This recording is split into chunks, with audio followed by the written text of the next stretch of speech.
Temprano en la mañana del 16 de abril de 1746, un ejército británico comenzó a acampar en Nairn, en el norte de Escocia.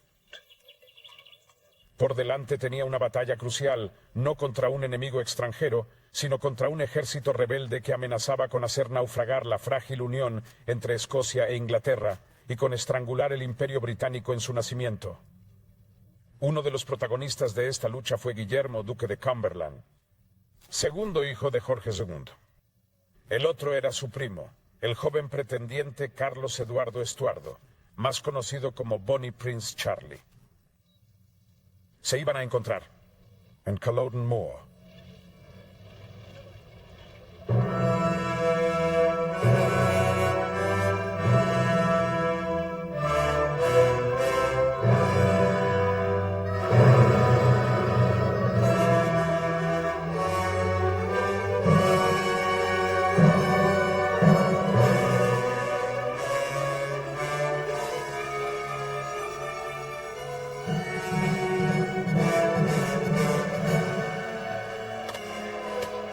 La terrible derrota de los clanes de las Highlands en Culloden Moor es demasiado a menudo vista simplemente como una batalla entre los escoceses y los ingleses, o incluso como una dramática agonía del viejo mundo gaélico.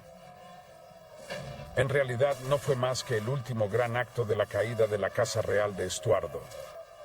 Una tragedia triste y sangrienta que llevó el dolor y el sufrimiento a todos los rincones de las Islas Británicas. Si realmente queremos entender por qué las tropas británicas vinieron a luchar contra un ejército de las Highlands en una árida extensión de páramo a las afueras de Inverness, debemos remontarnos más de 100 años atrás, a la Gran Guerra Civil, en el reinado del primer Carlos Estuardo, Carlos I, el bisabuelo de Bonnie Prince Charlie. La casa de Estuardo se convirtió en la primera dinastía en sentarse en el trono combinado de los dos reinos de Escocia e Inglaterra, cuando Jacobo VI de Escocia y I de Inglaterra sucedió en el trono a una Isabel I sin hijos en 1603. James fue lo suficientemente astuto como para evitar alienar a su pueblo, pero su hijo Carlos gestionó mal su gobierno hasta tal punto que se produjo una guerra civil, que llevó a Carlos a su ejecución en 1649. Siguió la única dictadura militar de Gran Bretaña, encabezada por Oliver Cromwell. Y a pesar de que Carlos II fue restaurado en el trono en 1660, las cadenas sagradas de la monarquía absoluta se rompieron. El derecho divino de los reyes había sido cuestionado, y esta verdad era evidente para todos. Un soberano gobernaba ahora solo por el consentimiento de su pueblo. Con el derrocamiento de Carlos I, el pueblo había eliminado a un gobernante inadecuado. En 1688 volverían a hacerlo. A los 3 años de su ascenso al trono, el segundo hijo de Carlos I, Jacobo II, había alienado a su pueblo con tanta seguridad como su padre lo había hecho en el momento de la Guerra Civil. James era un converso al catolicismo, una religión que la mayoría de los británicos detestaban con una pasión que no es fácil de entender para nuestra sociedad moderna, más secular. En los siglos XVII y XVIII, la Iglesia gozaba de mucha más influencia que hoy, y por consiguiente, la forma y el modo de culto eran mucho más importantes para la gente corriente. Escocia e Inglaterra eran mayoritariamente protestantes. La antigua religión católica solo sobrevivía en pequeños núcleos del norte de Inglaterra y en torno a las franjas gaélicas de Escocia e Irlanda. Los católicos en general eran temidos y desconfiados, por lo que un rey católico era visto con gran recelo. Al principio, Jaime fue tolerado por el pueblo, pero en 1688, el nacimiento de un hijo y heredero católico provocó la crisis que le vio derrocado en la incruenta serie de acontecimientos conocida como la Revolución Gloriosa de 1688. Jacobo II fue sustituido por su hija protestante María y su marido Guillermo de Orange. Pero desde su exilio en Francia, Jaime conspiró para recuperar el trono. El apoyo al regreso de un monarca católico era inexistente en la mayor parte de Gran Bretaña, así que Jaime levantó su estandarte en la católica Irlanda y convocó un levantamiento simultáneo en Escocia. Este levantamiento desembocó en las batallas de Killiecrankie y Boyne. Hoy en día los acontecimientos del Boyne todavía dan forma a la política en Irlanda del Norte. pero su efecto inmediato fue enviar al rey derrotado, James, de nuevo al exilio, esta vez para siempre. A su muerte, en 1701, el trono pasó a su hijo, también llamado Jaime, que se habría convertido en Jacobo III, pero que sería más conocido por la posteridad como el viejo pretendiente. El joven Jacobo se inquietaba mientras observaba los desfavorables acontecimientos en Gran Bretaña desde su exilio en Francia. La sucesora de Guillermo y María, la reina Ana, murió en 1714, y el Parlamento ofreció la corona a Jorge, elector de Hannover, un acérrimo protestante. El cambio de dinastía debilitó aún más la causa Estuardo, pero no fue universalmente popular. Muchos opositores al gobierno se sintieron atraídos por el bando jacobita, y que llegó a ser visto como un partido natural de oposición. Sintiendo que era el momento adecuado, el pretendiente también depositó sus esperanzas de recuperar el trono en los confines celtas de Gran Bretaña. En 1715, los clanes escoceses volvieron a levantarse en armas, esta vez para apoyar al que sería Jaime III. Sin embargo, la rebelión jacobita de 1715 no tuvo mejores resultados que el malogrado intento de Jacobo II en 1689. El apoyo popular era escaso y tras la indecisa batalla de Sheriff Muir, la rebelión se desvaneció. Al llegar a Escocia después de la batalla, Jacobo huyó rápidamente al exilio. Si no fuera por la sangre derramada, la historia del próximo levantamiento jacobita contendría más que un pequeño elemento de farsa. En 1719, otro intento del pretendiente de recuperar su trono sublevándose en Escocia fracasó de forma aún más ignominiosa. Esta vez se había conseguido ayuda española, pero la principal flota invasora española fue dispersada por una gran tormenta. Y el levantamiento de 1719 terminó en una batalla a medias en Glen Shiel. Según cualquier cálculo sensato, las pretensiones de los mayordomos al trono de Gran Bretaña deberían estar ahora muertas y enterradas. Habían hecho 3 intentos sangrientos, todos los cuales fracasaron. Pero aún quedaba un último acto. En la tragedia. En 1743, Gran Bretaña y Francia se enzarzaron en otra gran guerra. A pesar de todas sus experiencias anteriores, los jacobitas llevaban tiempo planeando otro levantamiento. Esta vez los franceses aceptaron ayudar, buscando desestabilizar a Gran Bretaña en casa. A sus casi 60 años, el viejo pretendiente dejó de lado la perspectiva de un nuevo intento desesperado por un premio que, obviamente, estaba fuera de su alcance. Sin embargo, se prometió ayuda militar francesa. Así que su hijo, el príncipe Carlos, de 25 años, con una temeridad de juventud, estaba preparado a apostarlo todo en una última tirada de dados. En un inquietante eco de la tormenta que había hecho naufragar la flota española reunida para apoyar a su padre en 1719, una segunda tormenta hizo naufragar la flota francesa de invasión que se había reunido para ayudar a la causa del príncipe en 1744. Pero Carlos Eduardo Estuardo no respetaba los presagios e, impávido por la pérdida de su flota, decidió continuar y liderar un levantamiento sin ayuda militar francesa sustancial. El problema básico para toda la causa del Bonnie Prince Charles en los años 45 fue la falta de apoyo popular que recibió sobre todo en Escocia. No siempre se sabe que solo 6 clanes se unieron a él, el resto permaneció pasivo o se unió al gobierno. Y cuando bajó a Inglaterra fue más o menos lo mismo. Aunque había muchos simpatizantes jacobitas en Inglaterra, excepto en Manchester, no había señales de una verdadera adhesión a su causa. Así que fue eso, el fracaso en inspirar realmente un movimiento generalizado, creo que hizo imposible que ganara a largo plazo. Bonnie Prince Charlie, por supuesto, heredó ciertos rasgos de sus antepasados.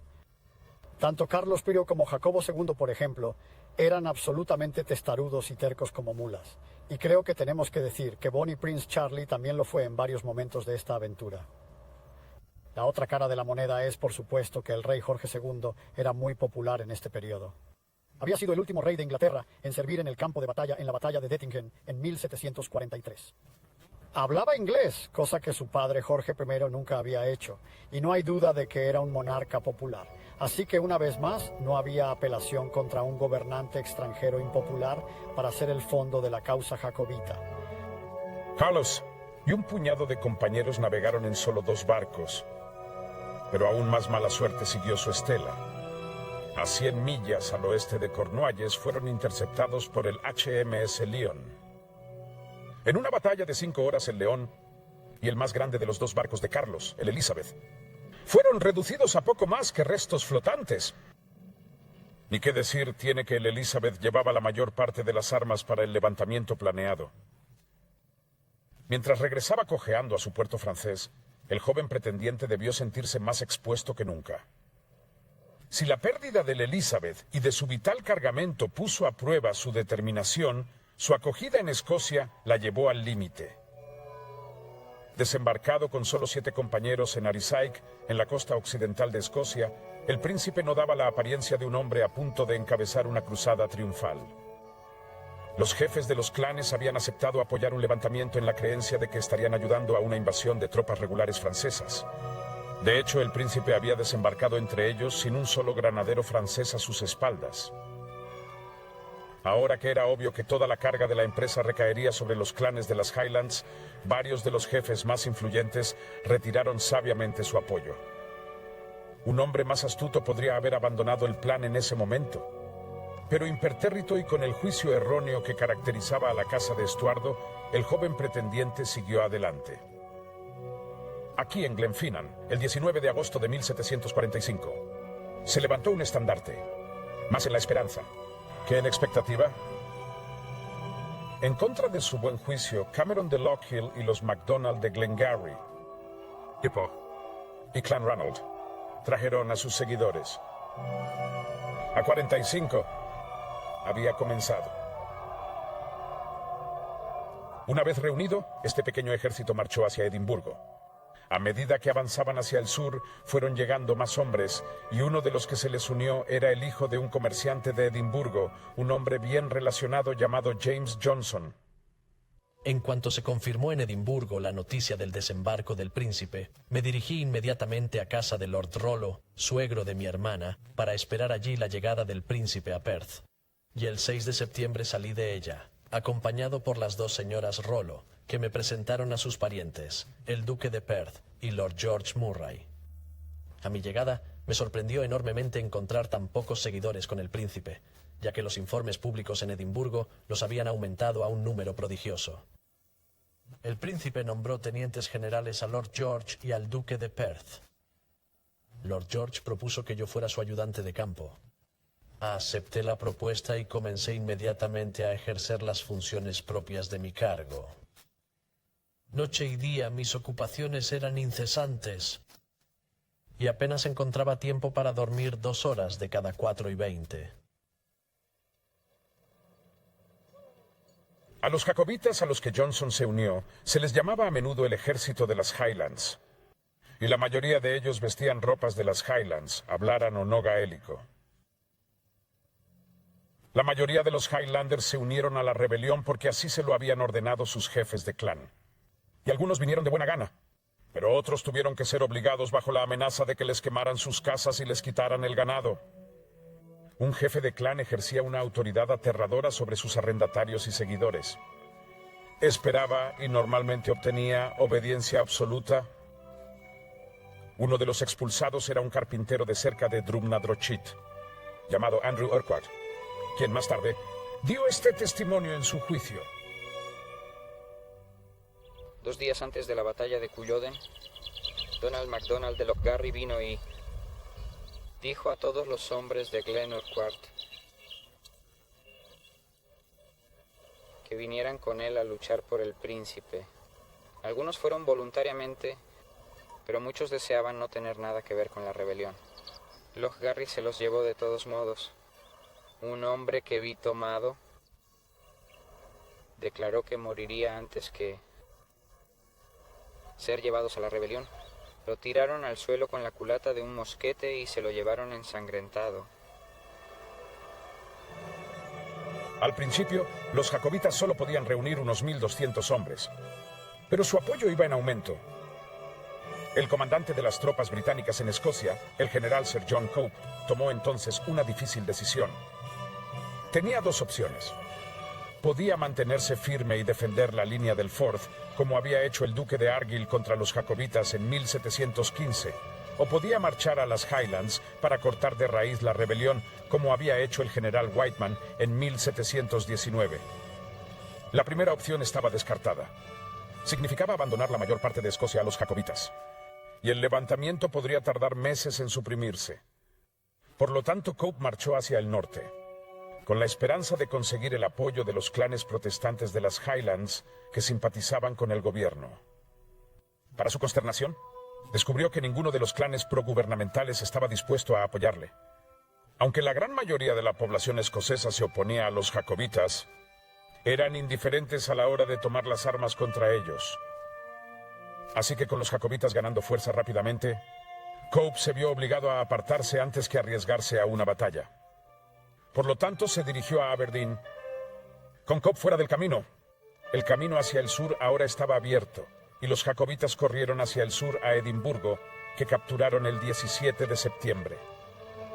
Edimburgo había sido una vez conocida como la Ginebra del Norte, y un observador inglés, miembro del Consejo Privado, llamado Stephen Poyntz, comentó su caída con cierto asombro.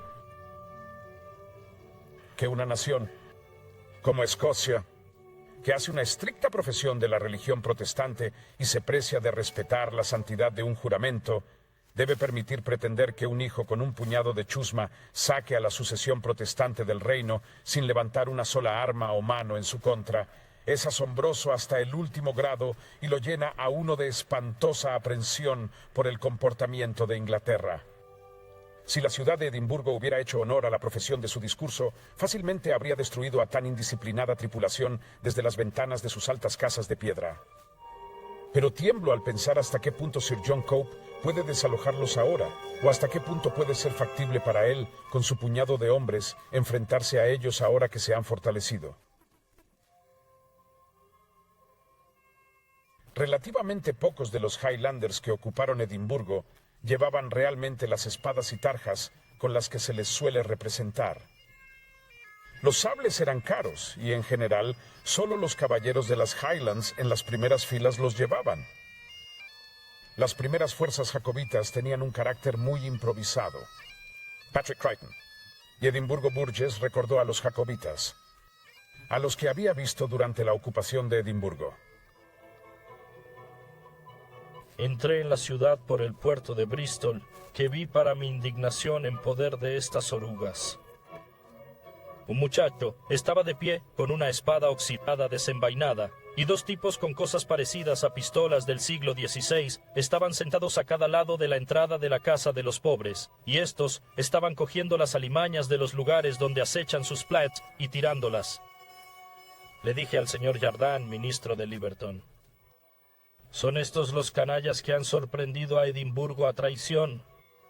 Me contestó: preferiría verlo en manos de franceses, pero el diablo y el mar profundo son ambos igual de malos. Los oficiales con sus tropas en fila marcharon desde el cierre del Parlamento hasta la cruz con sus gaitas y su piojosa tripulación e hicieron un círculo a su alrededor. Observé sus armas. Había pistolas de diferentes tamaños y algunas de enorme longitud, otras con las culatas vueltas hacia arriba como la cola de un arenque, otras atadas con hilo de albarda a la culata y algunas cerillas. Algunos tenían espadas en lugar de pistolas, uno o dos tenían horcas y algunos trozos del tamaño de un palo con un gancho, y algunas viejas hachas de lochaber. Mientras los jacobitas se instalaban en la ocupación de la capital, el general Cope había encontrado entre tanto suficientes barcos para llevar a su ejército al sur por mar. Esperaba retomar Edimburgo, pero sus tropas fueron sorprendidas y derrotadas por el ejército de las Highlands en menos de 10 minutos en la batalla de Prestonpans a primera hora de la mañana del 21 de septiembre de 1745. Escocia estaba ahora segura, y el padre de Carlos fue proclamado Jacobo Eichono de Escocia. Pero en este momento de triunfo comenzaron a aparecer los primeros signos de disidencia en las filas del ejército de las Highlands. habían ganado Escocia para los Estuardo, y muchos sentían que habían cumplido con su obligación para con el príncipe, por lo que abandonaron las filas para volver a casa. Sin embargo, Carlos Eduardo Estuardo también tenía la vista puesta en el trono inglés. Todavía sin el apoyo de las tropas francesas, veía a su ejército de las Highlands como la única opción para recuperar también ese trono. Pero incluso el propio príncipe debió sospechar de su falta de idoneidad para la tarea. No obstante, la noticia de la fácil victoria en Prestonpans engrosó las filas jacobitas, y en menos de un mes el ejército jacobita reunía a más de 5.000 hombres. En contra de los deseos expresos de muchos de los jefes de las tierras altas, el 1 de noviembre de 1745, Edimburgo fue abandonada, y la invasión de Inglaterra. La invasión progresó rápidamente, y los jacobitas pronto controlaron Manchester. El joven duque de Cumberland, con un importante ejército de campaña, intentó interceptar a los jacobitas cerca de Lichfield, pero se le escaparon, y para el 4 de diciembre estaban en Derby, a solo 127 millas de Londres. El pánico se apodera de la capital y se produce una corrida contra el Banco de Inglaterra. El ambiente de desesperación y terror fue captado por Hogarth en esta famosa escena. Los londinenses estaban aterrorizados, pero los franceses estaban encantados con las noticias de Inglaterra. Se dieron órdenes apresuradas de montar una fuerza para enviarla a través del Canal de la Mancha en ayuda de los jacobitas. Sin embargo, algunos generales franceses argumentaron que las tropas debían ir a Flandes para luchar allí contra el ejército británico. Aunque algunos regulares franceses serían finalmente enviados para ayudar a los jacobitas, no llegarían hasta pasado algún tiempo. Mientras los franceses prevaricaban, el ejército jacobita se detuvo en Derby. Allí, el joven pretendiente y sus oficiales discutieron durante 2 días sobre qué hacer a continuación. Carlos era partidario de seguir hacia Londres, pero los demás no estaban de acuerdo. Señalaron que los franceses aún no habían desembarcado y que, sobre todo, no había señales de apoyo real por parte de la población inglesa. Un hombre racional podía ver que no podían esperar capturar Londres, una ciudad de 1 millón de habitantes con solo 5.000 hombres. Al final, Charles tuvo que aceptar su decisión, pero cada vez se consideraba más traicionado por los Highlanders y confiaba cada vez más en su intendente general irlandés, John William O'Sullivan, con preferencia a los jefes de las Highlands, representados por Lord George Murray. Los problemas del alto mando de las Highlands se dividían realmente en 2. En primer lugar está el propio príncipe. Aunque tenía una idea bastante elevada de sus habilidades, obtenida totalmente de la lectura de libros, podría decir, como soldado. De hecho, nunca había estado en servicio activo en toda su vida. Había asistido una vez, cuando era un joven adolescente, a un asedio en el continente como espectador, pero realmente creía en esa vena de testarudez de Stuart, que él lo sabía todo y que, por lo tanto, no necesitaba tanta orientación. Pero el segundo problema, que agravaba el primero, era el hecho de que su personal, si podemos llamarlo así, en su entorno, estaba dividido en 2 bandos enfrentados, que estaban a puñales entre sí. Por un lado estaba Lord George Murray, que era de lejos el soldado más capaz del séquito jacobita.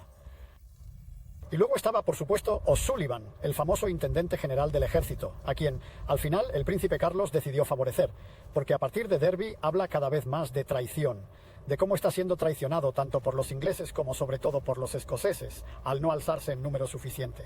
Así que tendió a oscilar detrás de esta persona bastante inadecuada, que no era un buen general de intendencia, por no hablar de un estratega, que era, por supuesto, en el exilio, como él mismo había sido. Como diría Napoleón, una generación más tarde, más vale un mal general que 2 buenos. Y esta división de mando, por lo tanto, dentro del ejército del Bonnie Prince Charlie, fue una complicación fatal. Con la fatídica decisión de virar hacia el norte, aunque pocos podían saberlo, la causa jacobita había alcanzado su punto más alto. El 6 de diciembre el ejército dio media vuelta y comenzó a retirarse hacia el norte. Aún esperando que los jacobitas avanzaran sobre Londres, Cumberland había planeado combatirlos cerca de Coventry, y fue tomado completamente por sorpresa por el repentino cambio de dirección. Así que el ejército de las Highlands casi había llegado a Escocia antes de que consiguiera restablecer el contacto. Pero justo cuando Cumberland alcanzó a las fuerzas jacobitas, Un falso informe de una invasión francesa le hizo correr hacia el sur, hacia Londres de nuevo. Sin obstáculos por el momento, los jacobitas se dirigieron a Glasgow y allí sitiaron el castillo de Stirling. El general Henry Hawley intentó relevar a la guarnición, pero fue derrotado en una dura batalla a las afueras de Falkirk el 17 de enero. A pesar de que normalmente se considera una victoria jacobita, la batalla de Falkirk dio un buen susto a los jacobitas. Mientras la mayor parte del ejército de Hawley huía, algunos regimientos del gobierno, por primera vez en la rebelión, se mantuvieron firmes frente a los Highlanders, que flaquearon ante su resistencia. Para entonces, un pequeño contingente de regulares franceses había llegado por fin a Escocia para ayudar a los jacobitas, y fue este destacamento el que derrotó a las tropas gubernamentales, y así ganó la batalla para Carlos. Desafortunadamente, estas fueron las únicas tropas francesas enviadas para ayudar a los 45. La invasión francesa había sido de nuevo suspendida, y el duque de Cumberland se apresuró de nuevo hacia el norte para hacerse cargo del derrotado ejército de Hawley. Su llegada fue recibida con gran entusiasmo. En nombre de su padre, el rey Jorge II, se dispuso a destruir a los jacobitas de una vez por todas. Todas las predicciones de que el levantamiento estaba destinado a fracasar sin la ayuda francesa se estaban haciendo realidad. En lugar de arriesgarse a otra batalla, el príncipe cedió a la presión de los jefes de las Highlands y los jacobitas se retiraron hacia el norte a Inverness. Cumberland los persiguió lentamente, deteniéndose durante un mes en Aberdeen. Pero el 8 de abril abandonó el municipio y en 6 días estaba en Nairn, a solo unas millas del cuartel general jacobita en Inverness. La velocidad del repentino avance de Cumberland tomó a los jacobitas por sorpresa. Aunque muchos de sus mejores hombres estaban lejos, no les quedaba más opción que luchar. Así que en la mañana del 14 de abril de 1746, marcharon desde Inverness, preparados para tomar sus posiciones de batalla en Culloden Moor. Pero el ejército gubernamental no apareció ese día ni el siguiente. El 15 de abril era el cumpleaños de Cumberland, y para celebrarlo, dio a su ejército un día de descanso en Nairn antes de enviarlos a la batalla el 16. El 15 de abril, mientras los jacobitas esperaban en vano el avance del ejército británico, urdieron un plan desesperado. Los líderes jacobitas supusieron que, como sus hombres estaban celebrando el cumpleaños del duque, era probable, como dijo Lord George, que estuvieran borrachos como cubas. Por lo tanto, acordaron el malhadado plan de avanzar en secreto sobre el ejército de Cumberland por la noche y montar un ataque al amanecer sobre el campamento dormido.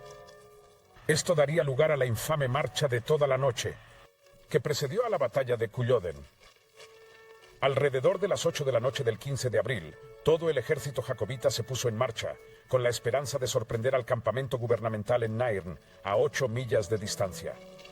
Pero con las primeras luces del día, aún les faltaban 2 millas para alcanzar su objetivo, y estaba claro que el ejército británico estaría listo y esperándoles a plena luz del día. Por lo tanto, Lord George Murray abandonó el intento y ordenó a sus hombres que regresaran a Culloden. El príncipe estaba furioso, pero no había nada que hacer. Tras una noche dando tumbos en la oscuridad, lo único que había conseguido era agotar a sus hombres en la víspera de su mayor prueba.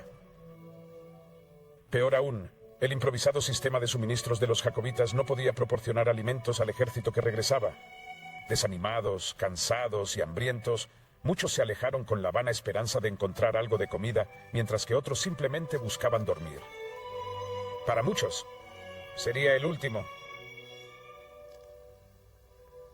Agotado por el hambre y agotado por la fatiga de las 3 últimas noches, me dirigí lo más rápido que pude a Inverness, para reponer fuerzas durmiendo un poco.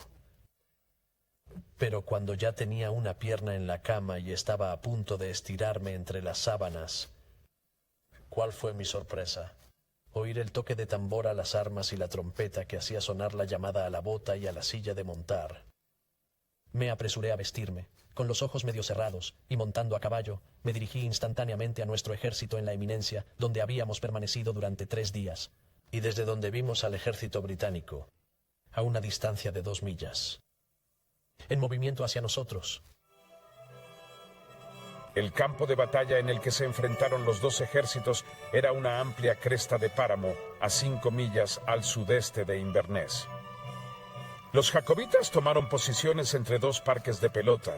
A su derecha, el Culwiniac Park, que se extendía hasta el río, y a su izquierda los muros de los parques de Culloden.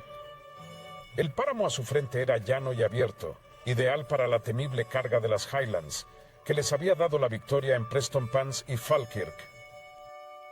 En la época de Culloden, el ejército de las Highlands estaba equipado de forma más convencional, y la mayoría tenía mosquetes y bayonetas francesas, aunque las primeras filas aún conservaban sus espadas y tarjas. El método de lucha de las Highlands, sin embargo, seguía siendo muy diferente del de los regulares de uniforme rojo de enfrente. No tenían ni el entrenamiento ni, de hecho, la munición suficiente para participar en prolongados intercambios de disparos de mosquete. En su lugar, liderados por los espadachines de las primeras filas, se acercaron a tiro de mosquete, dispararon una única descarga y luego corrieron con espada y escudo, con la esperanza de inducir el pánico en las filas enemigas. Era la famosa carga de las Highlands.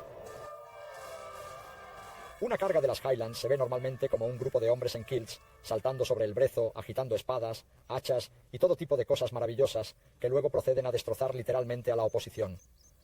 En realidad no funcionaba así, sino con pánico. Bajaron a toda velocidad, una gran multitud, y literalmente asustaron al enemigo, que enseguida se dio la vuelta, huyó y luego morir a cientos, decenas de cientos y así sucesivamente y así sucesivamente. Esto funcionó bien en Prestonpans, no funcionó tan bien en Falkirk, pero en Culloden todo salió mal, principalmente porque está muy lejos para llegar, están a 500 yardas allí. Y todo el tiempo están siendo atacados, primero por cañones disparando balas redondas, luego balas de uva, luego mosquetes. Los casacas rojas los vieron venir, tuvieron tiempo, se mantuvieron firmes, y aunque los Highlanders irrumpieron por el flanco derecho, en realidad no había funcionado. La táctica principal de atemorizar a la oposición no había funcionado, y las bayonetas al final ganaron la batalla. Detrás de los regimientos de las Highlands, en la primera fila del ejército jacobita, había una segunda línea de regimientos escoceses de las Lowlands, reforzada por 2 regimientos de regulares franceses. Uno se llamaba Irish Pickets y el otro era el Royal Écossais o Royal Scots, con chaqueta azul. Entonces, muchos de los hombres que servían en estos 2 regimientos eran desertores del ejército británico y se enfrentarían a la justicia sumaria después de la batalla. En total, los jacobitas deberían haber reunido unos 6.500 soldados de infantería. Además, había un número menor de soldados de caballería y artilleros. Por desgracia, demasiados de los Highlanders se habían rezagado en busca de comida y refugio, y el ejército jacobita probablemente contaba con poco más de 4.000 infantes en el campo ese día. Frente a la línea jacobita se colocaron 11 cañones de 3 libras. Y fueron estos desafortunados cañones los que señalarían el comienzo de la batalla. Al otro lado del páramo, Cumberland tenía unos 6.500 soldados de infantería dispuestos en 2 líneas. También tenía un regimiento de Highlanders del gobierno, la milicia de Argyll, junto con 14 tropas de dragones montados en sus flancos. A diferencia de los civiles que tripulaban los cañones de los jacobitas, todos los artilleros de Cumberland eran profesionales bien entrenados que manejaban los cañones con mortal eficacia. En esta época, la potencia de fuego normalmente decidía el resultado de las batallas regulares, pero a veces no era suficiente. Y entonces el soldado tenía que recurrir a su bayoneta, que era un arma temible. Aprovechar las lecciones de Prestonpans y Falkirk. En Culloden se utilizó una desviación del ejercicio normal con bayoneta. En lugar de lanzarse directamente hacia el hombre frente a él, que estaría protegido por su escudo, cada soldado fue entrenado para empujar al espadachín que atacaba al hombre a su derecha. Al hacer esto, tendría una estocada limpia en el lado derecho desprotegido del Highlander. Este nuevo ejercicio iba a resultar mortalmente eficaz en muy pocas horas. El ejército británico, que iba a luchar en Culloden Moor, es a menudo imaginado como compuesto por la escoria de la sociedad, dirigido por oficiales aristocráticos que despreciaban a sus hombres. En realidad, en muchos aspectos era sorprendentemente similar al ejército británico moderno. Las bases se enorgullecían de sus regimientos y sus oficiales eran soldados profesionales entregados. Había, sin embargo, algunos hombres que no estaban allí por elección, conocidos como hombres de la sacristía. Eran pequeños delincuentes entregados por sus feligreses para servir hasta el final de la rebelión. No deseados y mal disciplinados, iban a jugar un papel siniestro después de la batalla.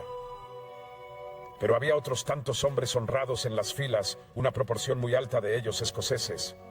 En la primera línea británica se encontraba un fusilero real escocés llamado Edward Lynn. Más tarde escribió a su esposa contándole lo que vio ese día. Vadeamos la hierba hasta las rodillas a través del lodazal con un buen pozo para estar a su altura y no se habrían dado cuenta si hubiéramos pasado este invierno. Antes de que entabláramos combate, llovió a cántaros, tanto granizo como lluvia, un fuerte viento en nuestras espaldas, pero justo entonces empezaron a disparar sus grandes cañones. La cosa se puso así.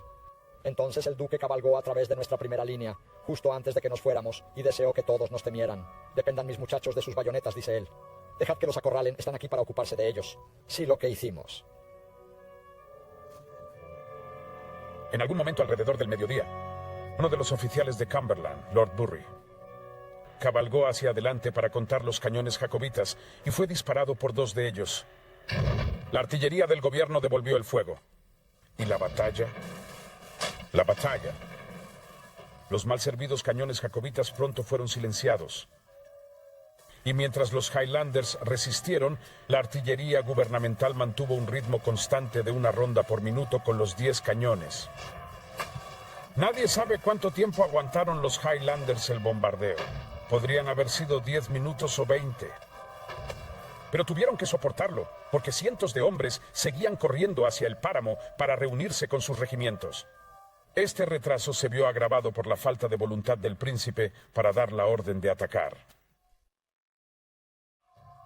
Los comandantes jacobitas esperaban retrasar su carga hasta que el mayor número posible de hombres se hubiera reunido con sus colores. Pero a pesar de que los efectos de la artillería gubernamental fueron desastrosos para los jacobitas, fueron los dragones del general Hawley y los Highlanders del gobierno los que acabaron forzando su mano y precipitaron la carga de las Highlands. Una de las grandes historias sobre Culloden es el hecho de que los Highlanders resistieran durante tanto tiempo los disparos de la artillería gubernamental. En algunos relatos se sugiere que la mayoría de los Highlanders murieron en la parte posterior de la cresta, donde está la bandera roja, disparados por la artillería del gobierno, mientras que Bonnie Prince Charlie se sentó indeciso preguntándose qué hacer. De hecho, esto no era realmente un problema. Y lo era si te alcanzaba una bala de cañón, por supuesto, pero en términos militares el cañoneo no era muy efectivo. Los cañones derribaban de media a un hombre por cada disparo. Tenían 10 cañones, cada uno disparando aproximadamente una vez por minuto. Con un cañoneo que duraba solo un cuarto de hora, eso no mataba a muchos jacobitas. Donde realmente empezó la matanza fue una vez que llegaron cerca de la línea del gobierno y los artilleros pasaron de disparar balas de cañón a disparar metralla, que es efectivamente una bolsa llena de balas de mosquete, trabajado como una escopeta. Eso sí que mataba gente. Mientras el ejército jacobita permanecía inmóvil esperando la orden de cargar, el general Hawley ordenó a sus 4 compañías de Highlanders de Argyllshire que derribaran los muros del recinto en el flanco derecho jacobita para dejar pasar a los dragones y atacarlos. Pronto estuvo amenazando el flanco derecho y la retaguardia del ejército jacobita. Los jacobitas tuvieron un breve respiro cuando los 2 batallones de las tierras bajas de Lord Lewis Gordon, procedentes de Aberdeen, giraron para hacer frente a los dragones que se acercaban. Pero ante esta amenaza, se dio la orden de un asalto general a la posición de Cumberland, mientras aún había tiempo. Lo que no tiempo. siempre se tiene en cuenta es lo multinacionales que eran ambos ejércitos en el campo de batalla de Culloden. Tomemos, por ejemplo, el ejército de Bonnie Prince Charlie. Tenía irlandeses, tenía franceses presentes y, por supuesto, tenía algunas tropas de las tierras bajas, aunque la gran mayoría de los escoceses eran Highlanders, por supuesto, de los clanes. Por extraño que parezca, se obtiene exactamente la misma mezcla social o nacional de fuerzas dentro del ejército de Cumberland, el ejército real. De los 16 regimientos que formaban el grueso del ejército de Cumberland, no menos de 4, o sea, 1 de cada 4 por cuarto, eran de hecho regimientos escoceses.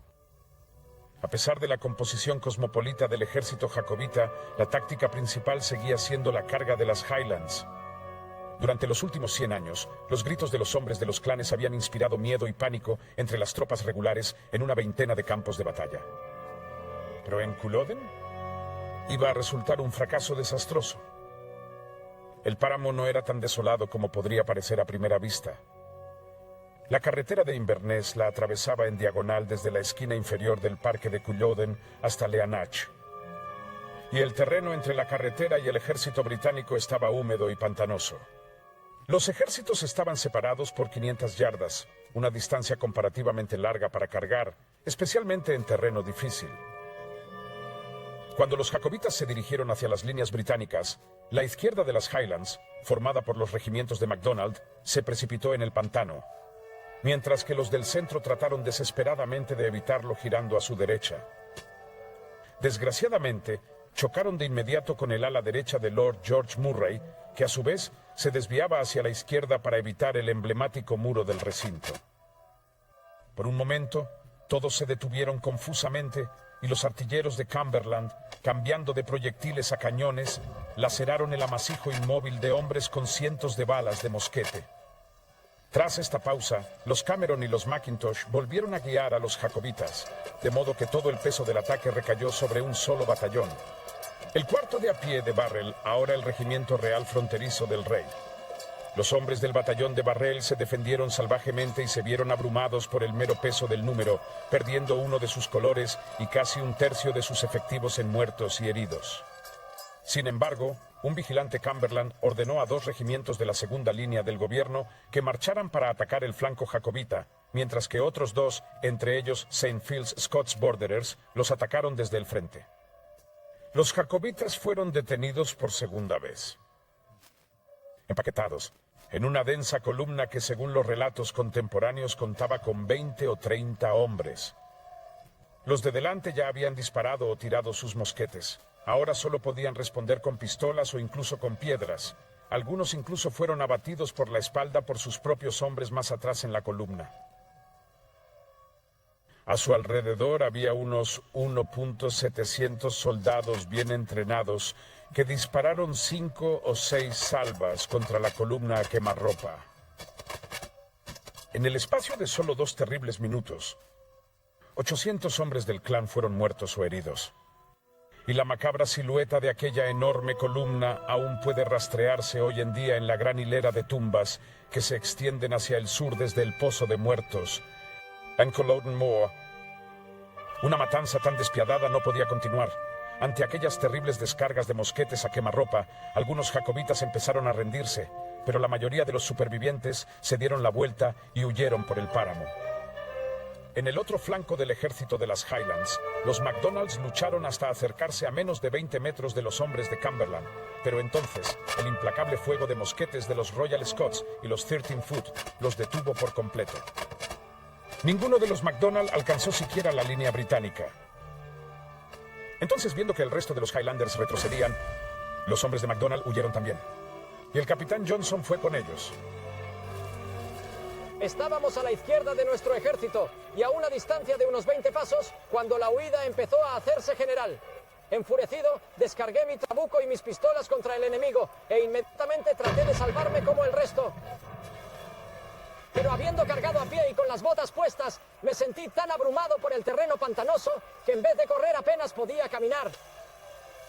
De repente vi un caballo sin jinete a unos 30 pasos delante de mí. Corrí y eché mano de la brida, que estaba sujeta por la mano de un hombre tendido en el suelo, al que supuse muerto.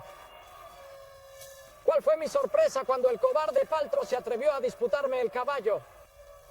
Afortunadamente, Finlay Cameron, un oficial del regimiento de Lochel, pasó cerca de nosotros. Le pedí que me ayudara, e inmediatamente puso su pistola en la cabeza del hombre y amenazó con volarle los sesos. El tipo, que tenía el aspecto de un sirviente, cedió inmediatamente el caballo. Y se puso en marcha.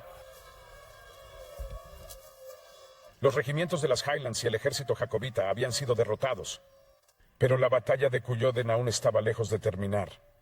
Las unidades de las tierras bajas que se encontraban en la segunda línea eran más bien una mezcla, pero había algunos buenos regimientos entre ellos, y cuando los Highlanders volvieron corriendo, comenzó una lucha desesperada para proteger su retirada. Los dragones del General Hawley y los Highlanders de la milicia de Argyll empujaban hacia la retaguardia jacobita, amenazando con rodearlos. Pero James Moore, del regimiento Aberdeen de Stonywood, desempeñó un papel importante manteniendo a raya a la caballería gubernamental. Fue entonces cuando el pretendiente en persona escapó. Lord Elcho, el jefe de su propia escolta, gritó amargamente tras él: ¡Corre, italiano cobarde! Con el grito de Elcho resonando en sus oídos, abandonó el campo con una pequeña escolta de caballería francesa para buscar su propio destino. El príncipe había pasado la mayor parte de la batalla lejos en la retaguardia, y ahora solo quería escapar a Francia lo antes posible. A sus seguidores se les ordenó descortésmente que se valieran por sí mismos, incluso sin el príncipe, y los regimientos de las Highlands dispersos, los restos del último ejército jacobita, continuaron su última lucha a muerte. Y en una de las tristes ironías de la historia, los soldados escoceses de la Royal Écossaise francesa en las filas jacobitas intercambiaron fuego durante un tiempo con los escoceses reales británicos del ejército gubernamental. Las valientes acciones de los Royal Écossaise dieron a los MacDonald que huían el breve respiro que necesitaban para escapar, pero al llegar las tropas gubernamentales, pronto se vieron rodeados por la caballería y tras una feroz lucha que dejó a la mitad de ellos muertos o heridos, depusieron las armas y se rindieron como prisioneros de guerra. Una vez que el Royal Écossaise se había rendido, ya no había nada que detuviera a los dragones que acribillaron sin piedad a los fugitivos jacobitas. Se inició una matanza indiscriminada de los hombres, mujeres y niños que huían siguiendo la estela del ejército, que continuó hasta Inverness. No se tuvo piedad ni de la edad ni del sexo, y muchos civiles inocentes fueron brutalmente asesinados en el derramamiento de sangre que siguió. De vuelta al campo, la batalla había terminado, y Cumberland hizo avanzar a su infantería por el páramo hasta ocupar el terreno que antes habían ocupado los jacobitas. Con este acto simbólico reclamó formalmente su victoria. Edward Lynn recordó los desesperados acontecimientos del día. Eran un poco más de las 12 cuando comenzó la batalla y a la 1 ya estaba medio terminada. Los jacobitas subieron, tenían sus espadas en las manos, pero los acribillamos con nuestros fusiles y nuestra lata. Pronto se retiraron más rápido de lo que habían venido. Entonces fueron dragones, fue en sus alas izquierda e izquierda, perseguidos con espada y pistola, y cortaron la mitad de ellos hacia abajo. Perdimos la mitad de los hombres de nuestro regimiento, solo un par heridos como... De hecho, el ejército no perdió más de unos 200 muertos y heridos en total. Nunca habíamos tenido tan buena suerte, y doy gracias a Dios por ello. En total, el ejército británico perdió un total de 50 muertos en Culloden. Por otro lado, algo así como 1.500 jacobitas fueron asesinados en el campo, o derribados en el camino a Inverness. Otros cientos de heridos jacobitas fueron hechos prisioneros. Y al atardecer del 16 de abril, el ejército británico tenía a su cargo en Inverness no menos de 326 prisioneros jacobitas, además de los 229 regulares franceses. Muchos de los jacobitas, escribió un oficial, estaban gravemente heridos. De hecho, durante los días siguientes, el número de prisioneros aumentó drásticamente a medida que se traía a los jacobitas heridos del páramo y se capturaba a los fugitivos que huían. Muchas de sus quejas posteriores sobre el maltrato alegaban que las heridas no fueron atendidas. La historia ha teñido las secuelas de Culloden como un salvaje frenesí de matanzas por parte de un ejército gubernamental fuera de control. De hecho, no hubo una masacre sistemática de heridos en el campo inmediatamente después de la batalla.